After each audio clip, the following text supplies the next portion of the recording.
Glory to God. உங்களுக்கான இன்றைய வசனம் எரேமியா 39ஆம் அதிகாரம் 17-18 வசனங்கள்.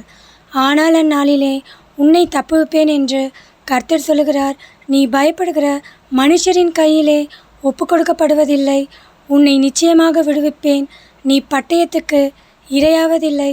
நீ என்னை நம்பினபடியினால் உன் பிராணன் உனக்கு கிடைத்த கொள்ளை பொருளைப் போல இருக்குமென்று கர்த்தர் சொல்லுகிறார் என்றார். கிறிஸ்துவுக்குள் பிரியமானவர்களே, நீங்கள் போராட்டமான சூழ்நிலையிலே இருப்பீர்கள் என்றால் கர்த்தர் வசனத்தின் மூலம் உங்களோடு பேசுகிறார். உங்களுக்கு விரோதமாய் அநேக காரியங்கள் நடந்து கொண்டிருக்கலாம். அநேக மனிதர்கள் உங்களுக்கு விரோதமாக செயல்பட்டு கொண்டிருக்கலாம். அதை குறித்தெல்லாம் நீங்கள் கலங்க தேவையில்லை, பயப்பட தேவையில்லை.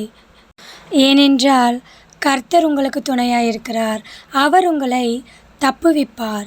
நீங்கள் எந்த பிரச்சனையில் மாட்டிக்கொண்டிருந்தாலும் கர்த்தர் உங்களை தப்புவிப்பார்.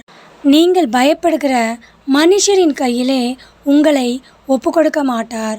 உங்களை நிச்சயமாகவே விடுவிப்பார். உங்கள் பிராணனுக்கு விரோதமாய் மாந்திரீகம் வைக்கப்பட்டிருக்குமேயானால் நீங்கள் பயப்பட தேவையில்லை. வியாதியால் பாதிக்கப்பட்டு மரணம் நிகழுமோ என்று கலங்கிக் கொண்டிருந்தால் நீங்கள் கலங்க தேவையில்லை. நீங்கள் கர்த்தரை நம்பினபடியினால் அவர் உங்களுக்கு உங்கள் பிராணனை கொள்ளை பொருளைப் போல மீட்டு கொடுப்பார். நீங்கள் பட்டயத்துக்கு இரையாவதில்லை.